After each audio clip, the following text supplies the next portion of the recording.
Dalam Manual Perkerasan Jalan tahun 2017, selain metode empiris yang dapat digunakan untuk mendapatkan tebal perkerasan jalan, terdapat juga metode empiris mekanistik, di mana dalam metode ini parameter material juga diperhitungkan untuk mendapatkan tebal perkerasan jalan. Untuk parameter-parameternya yaitu untuk material isotropik terdapat parameter modulus elastik dan juga rasio Poisson. Nah, untuk material anisotropik terdapat parameter modulus elastik arah vertikal, modulus elastik arah horizontal, derajat anisotropik, rasio Poisson untuk dalam semua arah, dan juga modulus gesernya. Sehingga secara keseluruhan untuk prosedurnya dapat dilihat pada bagan yang ditampilkan. Jadi untuk data yang digunakan yaitu ada data lalu lintas, tanah dasar, iklim, dan lingkungan. Dan yang membedakan yaitu di sini untuk data materialnya ikut juga diperhitungkan. Kemudian dari keempat data input ini dilakukan trial desainnya. Kemudian jika telah dapatkan trial desainnya, maka melakukan perhitungan respon perkerasan atau regangan kritikalnya.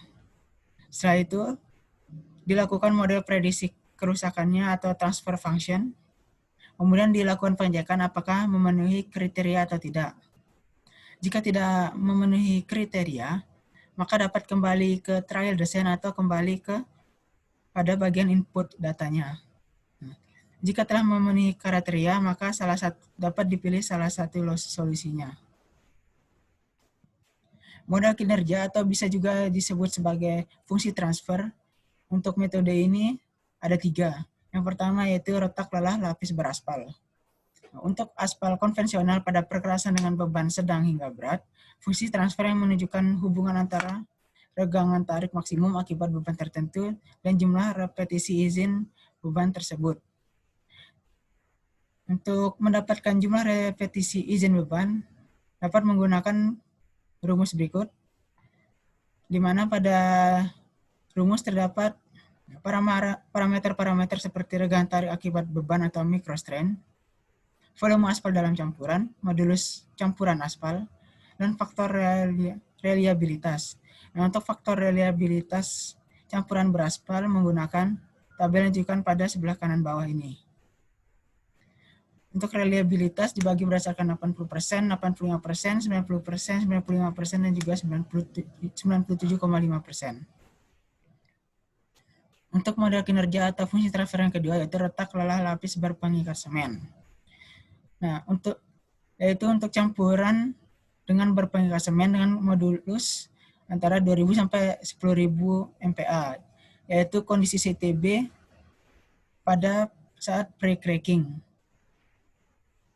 Untuk mendapatkan jumlah repetisi izin bebannya menggunakan rumus berikut. Dalamnya terdapat parameter regangan tarik, modulus bahan berpengikat semennya, dan faktor reliabilitas. Untuk faktor reliabilitas dapat dilihat pada tabel sebelah kanan bawah. Untuk pembagiannya sama seperti retak lelah lapis campuran beraspal. Namun untuk nilai reliabilitasnya berbeda. Kemudian untuk model kinerja atau fungsi transfer yang ketiga yaitu deformasi permanen. Yang mana tidak semua regangan yang akibat beban lalu lintas bersifat elastik murni. Sebagian dari regangan vertikal tersebut tidak kembali. Besaran regangan plastik berbanding langsung dengan regangan elastik. Pada tanah dasar akumulasi dari regangan yang tidak kembali tersebut membentuk deformasi permanen. Nah, di mana untuk mendapatkan jumlah repetisi izin beban pada deformasi permanen ini hanya menggunakan satu parameter saja, yaitu regangan tekan pada permukaan tanah dasar atau microstrain.